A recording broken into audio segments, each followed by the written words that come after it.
Hello, সবাই কেমন আছো? দেখো আমরা মায়াপুরে যাচ্ছি। এটা স্বরূপগঞ্জ ঘাট।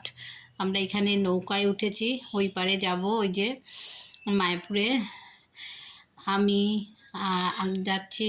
আমরা মোট 9 জন। আমার ছেলে, ওই যে নীল জামা পরা, আর এখানে আমার বান্ধবীর ছেলে, ওর নাম গোপাল।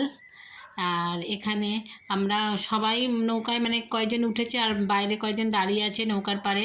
কারণ নৌকাটা ছাড়তে একটু দেরি হচ্ছিল, লোক আসবে তারপর, তো সে কারণেই আমরা ওখানটা দাঁড়িয়ে একটু ভিডিও করছিলাম। এই যে আমরা মায়াপুর ঢুকে গেছি স্কনের ভেতরে। দেখো সবাই, স্কনের ভিতরে মায়াপুরে আসলে মনটা সত্যি খুব ভালো হয়ে যায়, খুব ভালো লাগে। মায়াপুর এত সুন্দর জায়গা।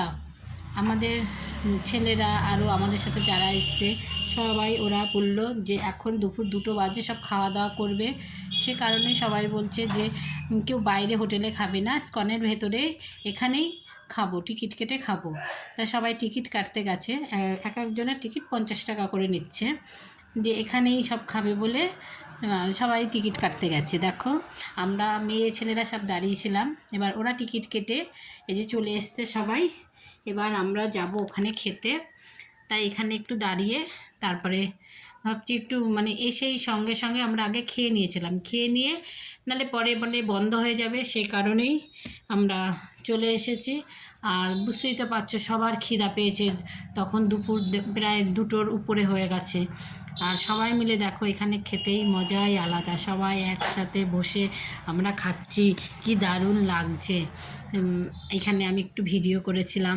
এই যে আমাদের ভাত দিয়ে গেল, নিরামিষ তরকারি, আর ডাল দিয়েছিল, একটু আম তেল দিয়ে গেছিলো, আর কুমড়োর ঘ্যাট। এই দিয়ে আমরা গরম গরম ভাত, সবাই খুব খিদে পেয়েছিল সবারই, তবে খিদার পেটে খেলাম আমরা। আর আমরা অনেকটা সকালবেলায় তো বেরিয়েছিলাম, সে কারণে যে সবারই খিদা ছিল।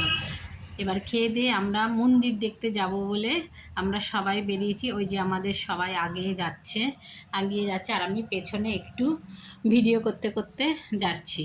আর এটা আমাদের ননদ হয়, আমরা এক দিদি বলি। এই দিদি আবার আমার সাথে সাথে যাচ্ছিল কথা বলতে বলতে, আর আমি একটু ভিডিও করছিলাম। আগিয়ে আমরা মন্দিরে যাব।